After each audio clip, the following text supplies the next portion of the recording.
सोनभद्र से बड़ी खबर, 9 महिलाओं से शादी करने वाला शख्स गिरफ्तार किया गया। फर्जी आबकारी अधिकारी बनकर नौकरी पेशा महिलाओं से शादी करता था। शादी कराने वाली वेबसाइट की मदद से नौकरी पेशा महिलाओं को प्रेम जाल में फंसाता था।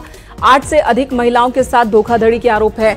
रॉबर्ट्सगंज कोतवाली पुलिस मामले में जांच कर रही है।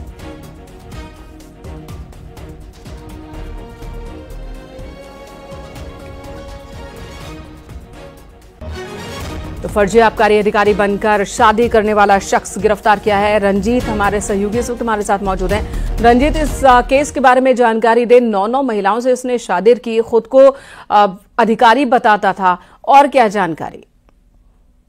देखिए, ये एक तरफ से मिस्टर नटवर लाल है जो नौकरी पेशे या जो बिजनेसमैन महिलाएं थी उनके साथ शादी रचाता था और बकायदा उनके नाम पे लोन कराता था और लोन करा के उनको ठगी का शिकार बना के उनको फिर पहचानने से इनकार कर देता था। इन महिलाओं से कुछ बच्चे भी हैं। अब महिलाओं का आरोप है कि किसी के 2 बच्चे हैं, किसी के 1 बच्चे हैं। तो अब देखने वाली बात है कि पुलिस ने कल आरोपी को गिरफ्तार किया है और इसके ऊपर क्या कार्रवाई होती है और कि ये एक मिसाल कायम हो कि इस तरह के फराड करके और 9 महिलाओं का जीवन खराब करना, तो आरोपी को सख्त सजा दिलाने की लोग मांग कर रहे हैं। रंगेश, धन्यवाद इस वक्त पूरी जानकारी देने के लिए। तो 9 महिलाओं से शादी की, कई महिलाओं से बच्चे भी हैं इस शख्स के, जो खुद को आबकारी अधिकारी बनाता था। सभी महिलाओं के नाम पर लोन लेता था, फिर उन्हें पहचानने से इनकार कर देता था, संबंध तोड़ देता था। अजीबोगरीब ये मामला है धोखाधड़ी का, जिसे पुलिस ने फिलहाल उस शख्स को गिरफ्तार किया है। आज कानून व्यवस्था की समीक्षा करेंगे सीएम योगी आदित्यनाथ। डीजीपी समेत कई अधिकारी होंगे मौजूद। प्रमुख सचिव गृह भी होंगे शामिल। वीडियो कॉन्फ्रेंसिंग से जुड़ेंगे सभी पुलिस अधिकारी। एडीजी, आईजी, डीआईजी भी इस मीटिंग का हिस्सा होंगे। शाम 7 बजे सीएम आवास पर बैठक होनी है। संकेत मिश्रा हमारे सहयोगी ज्यादा जानकारी के साथ लखनऊ से जुड़ गए हैं। संकेत, आज कानून व्यवस्था को लेकर मीटिंग होनी है। वक्त वक्त पर मुख्यमंत्री ये बैठक बुलाते हैं। आने वाले दिनों में नवरात्र हैं और ऐसे में आज की मीटिंग में और क्या बात हो सकती है? काफी महत्वपूर्ण बैठक है। शाम 7 बजे मुख्यमंत्री आवास पर यह बैठक होगी और इस बैठक में उत्तर प्रदेश के सभी पुलिस अफसर और प्रशासन के अफसर मौजूद रहेंगे। वहीं मुख्यमंत्री योगी आदित्यनाथ की ये बैठक का इसका उद्देश्य यही है कि जो आगामी त्योहार हैं, नवरात्र है, बाकी दूसरे त्योहार हैं, उनकी तैयारियों को लेकर उत्तर प्रदेश की कानून व्यवस्था, प्रशासनिक व्यवस्थाएं दुरुस्त रहें, इसको लेकर ये काफी महत्वपूर्ण बैठक है। इसमें मुख्यमंत्री योगी आदित्यनाथ निर्देश देंगे और इस बैठक में प्रमुख सचिव गृह, प्रमुख सचिव मुख्यमंत्री संजय प्रसाद, डीजीपी समेत सभी जो 75 जिले हैं उनके पुलिस कप्तान और कमिश्नर, इसके अलावा सभी जिलाधिकारी मौजूद रहेंगे। इस बैठक में वीडियो कॉन्फ्रेंसिंग के माध्यम से बैठक होगी और मुख्यालय से, जहां से मुख्यमंत्री योगी आदित्यनाथ के आवास से प्रमुख सचिव और मुख्यमंत्री योगी आदित्यनाथ और मुख्य सचिव उत्तर प्रदेश के ये मौजूद रहेंगे। बाकी सभी जिलों के अफसर वीडियो कॉन्फ्रेंसिंग के माध्यम से मौजूद रहेंगे। मुख्यमंत्री योगी आदित्यनाथ आगामी त्योहारों को लेकर दिशा निर्देश देंगे कि कैसे तैयारियां करनी है और किस तरीके से प्रशासन को सख्त रहना है। जी, धन्यवाद संकेत। इधर रायबरेली में बिजली विभाग में तैनात एक एसडीओ का वीडियो वायरल हो रहा है और इस वीडियो में एसडीओ साहब संविदा कर्मी से दफ्तर में कान पकड़कर उठक बैठक करवा रहे हैं। एसडीओ संविदा कर्मी को सजा सुनाकर खुद इत्मीनान से बैठे हैं, कंप्यूटर पर काम कर रहे हैं। वीडियो बिजली विभाग के एसडीओ इंदु शेखर के दफ्तर का है। खबर के मुताबिक एसडीओ क्षेत्र में चेकिंग करने पहुंचे थे तो इन्हें सब कुछ ठीक ठाक मिला था, लेकिन आने के बाद इन्हें सूचना दी गई कि किसी ने इलाके के लोगों को अलर्ट कर दिया था, जिससे उन्हें गुस्सा आया और उन्होंने संविदा कर्मी को दफ्तर में बुलाया और उठक बैठक लगवाया। इस मामले में सुपरिटेंडेंट इंजीनियर ग्रामीण ने वीडियो पर संज्ञान लेते हुए एग्जीक्यूटिव इंजीनियर को जांच सौंपी। मोहन कृष्णा हमारे सहयोगी ज्यादा जानकारी के साथ इस वक्त है। मोहन, ये किस तरह की सजा है? क्या कोई अधिकारी ऐसी सजा दे सकता है अपने मातहत को? जी, जिस तरीके से सजा दी गई है, इस तरीके से कायदे से तो सजा नहीं देनी चाहिए और ना ही कोई अधिकारी अपने किसी मातहत को इस तरह की कोई सजा दे सकता है। आज कर्मचारी आचरण नियमावली में इस तरह की सजा का कोई प्रावधान नहीं है और अधिकारियों को खुद एक ऐसा मापदंड स्थापित करना चाहिए जिससे इस तरह के विभाग की और उनकी खुद की फर्जियत ना हो। लेकिन जिस तरीके से वीडियो आया है कि जो एसडीओ हैं बिजली विभाग में एक क्लास के अफसर हैं, वो अपने संविदा लाइनमैन को अपने ही ऑफिस में बैठकर जिस तरह से उठक बैठक लगवा रहे हैं, जो मानवीय जो संवेदनाएं हैं, जो मानवाधिकार है, उसका भी वो खुले कर रहे हैं। फिलहाल जो अधिकारी हैं, इन्होंने बिजली विभाग के जो उच्च अधिकारी हैं, उन्होंने इस वीडियो का संज्ञान लिया और इसकी जांच चल रही है। जांच में क्या निकल के आता है ये तो देखने वाली बात होगी, लेकिन जिस तरह से एसडीओ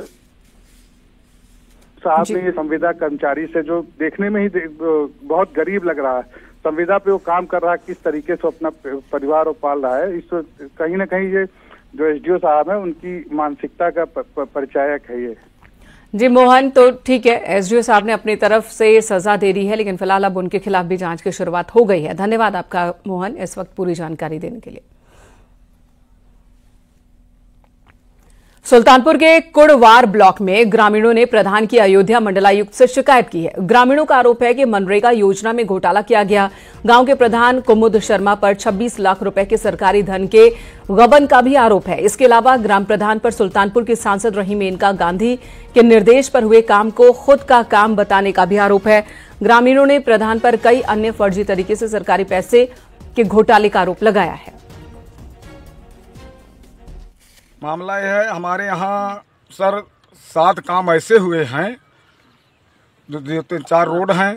एक जो मेनका गांधी द्वारा प्रस्ताव पारित किया गया था, नौगवा ड्रेन से लेके मढ़ा गांव तक सिंचाई विभाग द्वारा नदी की झराई, उस पे यहाँ से चंदौर पुल के पास से ढबिया तक 2-3 किलोमीटर, दिसंबर तक माह तक 24 दिसंबर तक 18 लाख रुपए उस पे निकाल लिया गया है और सब सड़क मिला के 26 लाख रुपया केवल 7 काम पे निकाला गया है।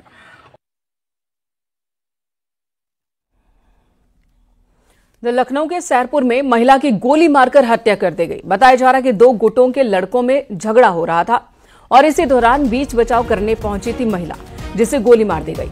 सूचना पर पुलिस पहुंची, घायल महिला को अस्पताल ले जाया गया, लेकिन वहां उनकी मौत हो गई। इस मामले में पुलिस ने 8 युवकों को हिरासत में लिया है।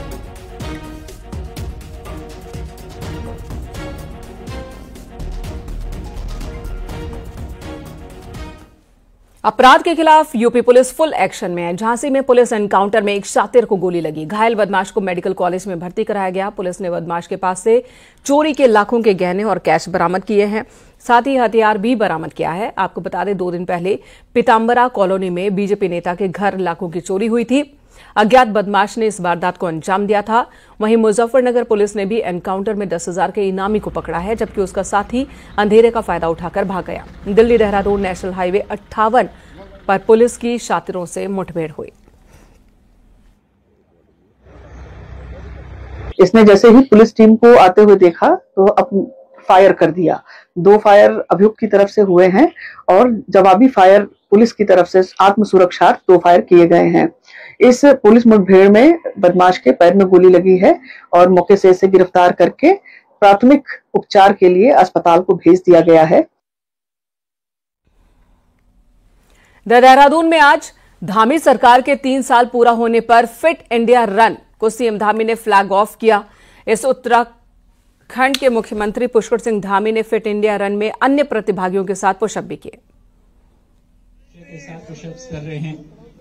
कई अलग अलग कार्यक्रमों में शामिल हो रहे सीएम पुष्कर सिंह धामी। सबसे पहले उन्होंने फ्लैग ऑफ किया रन को, साइकिल रैली को, खुद भी साइकिल चलाते दिखे और अब देखिए पुशअप करते दिख रहे हैं मुख्यमंत्री Pushkar Singh Dhami. Fit India fit के तहत अलग अलग कार्यक्रम जो आयोजित हो रहे हैं, उन सभी कार्यक्रमों का हिस्सा बन रहे हैं मुख्यमंत्री। और आज ही उत्तराखंड में उनकी सरकार के दूसरे कार्यकाल का 3 साल पूरा हो रहा है और ऐसे में जनता के सामने सरकार की उपलब्धियों को भी रखेंगे।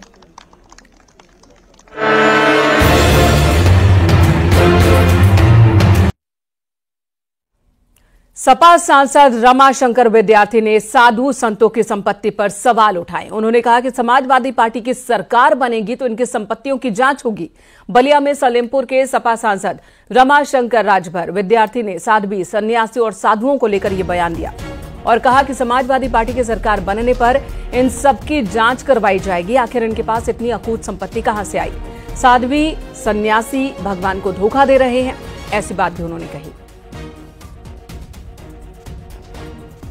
कभी भी धन अर्जित करता नहीं। लेकिन एक नया ट्रेंड शुरू हो गया है कि कोई भी साध्वी या सन्यासी ये भगवान को धोखा दे रहे हैं, कहते हैं कि हम भगवान के एकदम नजदीक वाले पुजारी हैं, लेकिन अकूत संपत्ति खड़ा करने में लगे हुए हैं। सरकार बनेगी तो जांच भी होगी, कराएंगे, अवश्य जांच कराएंगे। हमारे नेता अखिलेश यादव निश्चित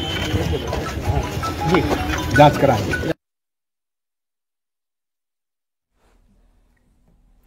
राज्यसभा में समाजवादी पार्टी के सांसद रामजी लाल सुमन के एक बयान पर सियासत गर्मा गई है। समाजवादी पार्टी के सांसद ने राणा सांगा को लेकर एक विवादित बयान दिया। उन्होंने राणा सांगा को लेकर अभद्र शब्दों का इस्तेमाल किया, जिसके बाद सियासी माहौल गर्म हो चुका है। बीजेपी ने समाजवादी पार्टी के सांसद के बयान पर हमला बोला है, साथ ही माफी मांगे रामजी लाल ये मांग की है।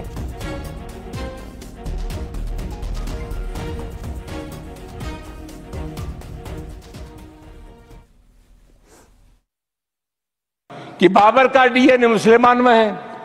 हिंदुस्तान का मुसलमान तो बाबर को अपना आदर्श मानता नहीं है, वो तो मोहम्मद साहब को अपना आदर्श मानता है, सूफी संतों की परंपरा को अपना आदर्श मानता है। लेकिन सभापति महोदय, मैं जानना चाहूंगा कि बाबर को लाया कौन? बाबर को इब्राहिम लोदी को हराने के लिए राणा सांगा लाया था। तो मुसलमान तो बाबर की औलाद हैं और तुम गद्दार राणा सांगा की औलाद हो, ये हिंदुस्तान में तय हो जाना चाहिए। अगर बाबर की तो आलोचना करते हैं, राणा सांगा की आलोचना नहीं करते। और एसपी सांसद के इस बयान के बाद से ही सियासी माहौल गर्म हो चुका है। बीजेपी दाना पानी लेकर समाजवादी पार्टी पर चढ़ गई, तो वहीं श्री कल्कीधाम के पीठाधीश्वर आचार्य प्रमोद कृष्णम ने एसपी सांसद के बयान को समाजवादी पार्टी के अध्यक्ष का बयान बताया। ये समाजवादी पार्टी और इंडी गठबंधन के लोग पूरे देश को जात, धर्म और जिस तरह से भाषा के आधार पर बांटने का प्रयास करते हैं, वैसे नेताओं को शर्म आना चाहिए। देखिए, ये बयान समाजवादी पार्टी के सांसद का नहीं है, ये बयान समाजवादी पार्टी के सुप्रीमो का है। उनकी मर्जी के बिना ये बयान नहीं दिया जा सकता। और इस बीच राणा सांगा के वंशजों के भी बयान सामने आए। उन्होंने समाजवादी पार्टी के सांसद के बयान पर नाराजगी जाहिर की है और कहा कि किसी से भी सर्टिफिकेट की जरूरत हमें नहीं है। वो कह रहे हैं इतना बड़ा नेता बना रहे हैं, वो बाबर खुद बयाना में महाराणा सांगा से हारा था, तो महाराणा सांगा को किसी की जरूरत नहीं थी। उस समय तो हिंदुस्तान में वही छाए हुए थे, उनके साथ सभी रियासतें जुड़ी हुई थी और हमको गर्व है कि हम महाराणा सांगा की औलाद हैं। उनसे बड़ा देशभक्त, उनसे बड़ा इस देश के लिए लड़ने वाला कोई दूसरा व्यक्ति नहीं हुआ। मुझे ऐसा लगता है कि इनको सबको अपनी राजनीतिक चमकाने के लिए इन लोगों की इन नामों की आवश्यकता है। जब ये ऐसी बातें कहते हैं तो ऑटोमेटिक फेमस हो जाते हैं। इधर बीजेपी सांसद मनोज तिवारी ने समाजवादी पार्टी के सांसद रामजी लाल सुमन के राणा सांगा पर दिए गए बयान को लेकर उनकी निंदा की। लोगों का इस देश की संस्कृति से प्रेम नहीं है, वो वोट बैंक की राजनीति करते हैं, वो किसी के नहीं है। तो ऐसे लोगों का बयान हम उसका कंडेम करते हैं, उसकी निंदा करते हैं। और इस समय भारत जिस तेजी से विकसित होने की तरफ बढ़ रहा है, ऐसे ही पार्टियों के कुछ लोगों के कारण उनकी पार्टी रसातल में जा रही है। जो जन भावना को नहीं समझ पाया है, उसका पतन होना निश्चित है। इस तरह की बात करने वाले लोग, मैं मानता हूं कि वो देश के मित्र नहीं।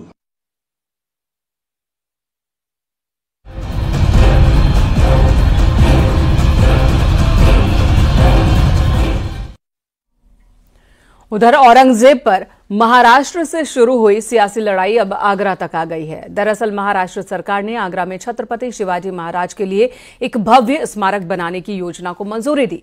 छत्रपति शिवाजी महाराज का ये स्मारक उसी जगह पर बनाया जाएगा जहां शिवाजी महाराज को औरंगजेब ने नजरबंद किया था। शिवाजी के स्मारक बनाने के ऐलान के बाद समाजवादी पार्टी ने भी एक मांग रख दी है। इसी पर आपको ये रिपोर्ट दिखाते हैं।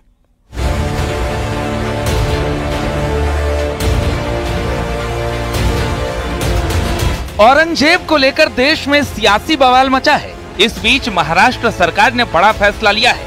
महाराष्ट्र सरकार ने फैसला लिया है कि उत्तर प्रदेश के आगरा जिले में अब छत्रपति शिवाजी महाराज का भव्य स्मारक बनेगा। इसे लेकर महाराष्ट्र सरकार ने शासनादेश जारी किया है। महाराष्ट्र के मुख्यमंत्री देवेंद्र फडणवीस ने पहले ही इसकी इच्छा जाहिर की थी। भव्य दिव्य स्मारक बनेगा, लेकिन एक याचक के रूप में मैं आपके माध्यम से योगी जी से प्रार्थना करना चाहता हूं, हमें आप अनुमति दीजिए।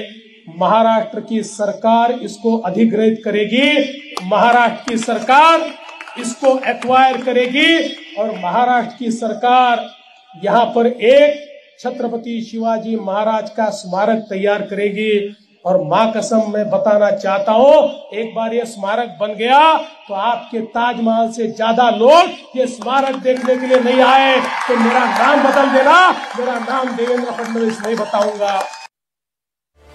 छत्रपति शिवाजी महाराज का ये स्मारक उस जगह पर बनाया जाएगा जहां शिवाजी महाराज को औरंगजेब ने नजरबंद किया था। यह स्मारक शिवाजी महाराज की वीरता और साहस का प्रतीक होगा। और जयसिंह ने दक्षिण में परास्त करने के बाद आगरा जाने के लिए सहमत कर लिया था। शिवाजी जब आगरा आए तो औरंगजेब के समक्ष उनको उस तरह से सम्मान नहीं दिया गया जो कि शिवाजी को अपेक्षा थी, और उन्होंने दोबारा औरंगजेब के सम्मुख प्रस्तुत होने से इनकार कर दिया। इस पर औरंगजेब ने शिवाजी को बंदी बना लेने का आदेश दिया। उसको राम सिंह, जो कि जयपुर के राजा जयसिंह के पुत्र थे, बंदी बना लिया गया और 99 दिन तक शिवाजी आगरा में। उधर छत्रपति शिवाजी महाराज के बनने वाले भव्य स्मारक पर सियासत शुरू हो गई है। देखिए, शिवाजी का जो स्मारक बनाने का कदम है महाराष्ट्र की सरकार का, कदम बहुत अच्छा है। उनका स्मारक बनना चाहिए और हम ये समझते हैं कि बहुत भव्य बनना चाहिए। बस ये कि उसमें कोई भ्रष्टाचार शामिल ना हो स्मारक बनने में।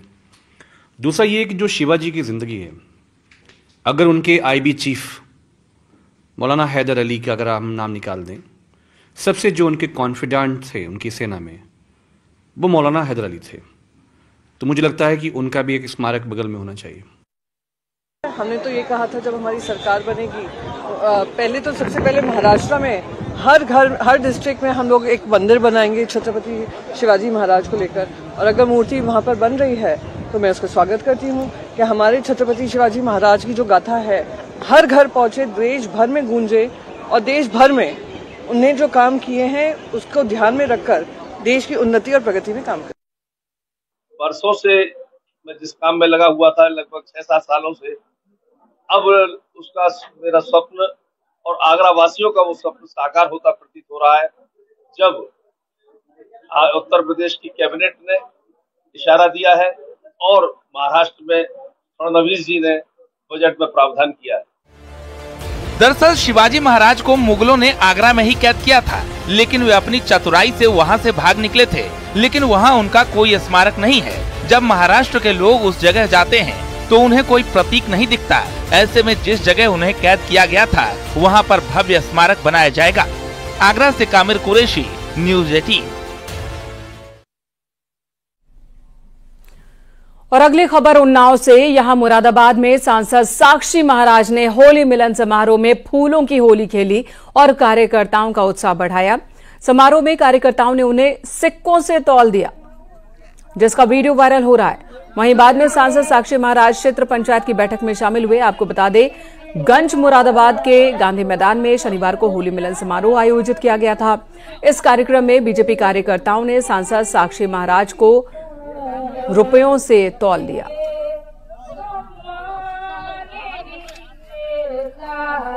तो आप देखिए, यहां सिक्कों से तौला गया साक्षी महाराज को, और ये आयोजन उनके कार्यकर्ताओं ने किया था। छोटी छोटी थैलियों में सिक्के भरे हुए हैं, जो तराजू में एक तरफ और दूसरी तरफ साक्षी महाराज बैठे हुए हैं। अपने समर्थकों के लिए होली मिलन समारोह का आयोजन किया गया था, जिसमें फूलों की होली खेली थी उन्होंने अपने समर्थकों के साथ, बीजेपी कार्यकर्ताओं नेताओं के साथ। और इसी बीच उनके समर्थक कार्यकर्ताओं ने सिक्कों से उन्हें तौला है।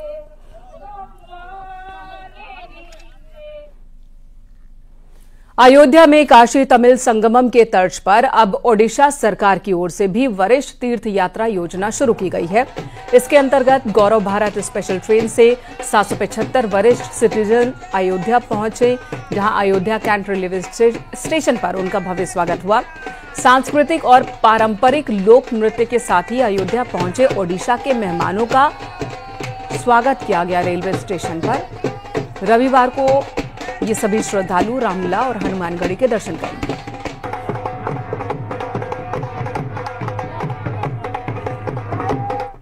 और 798 तीर्थ यात्री श्रद्धालु हैं। ये वरिष्ठ नागरिक हैं, उड़ीसा राज्य के रहने वाले हैं, विभिन्न जनपदों के, और उत्तर प्रदेश सरकार के और शासन के निर्देश पर इनका भव्य स्वागत यहाँ अयोध्या कैंट रेलवे स्टेशन पर किया जा रहा है। और ये श्री अयोध्या जी तीर्थ विकास परिषद और अंतर्राष्ट्रीय रामायण एवं वैदिक शोध संस्थान के द्वारा इनका भव्य स्वागत यहाँ अयोध्या कैंट रेलवे स्टेशन पर किया जा रहा है।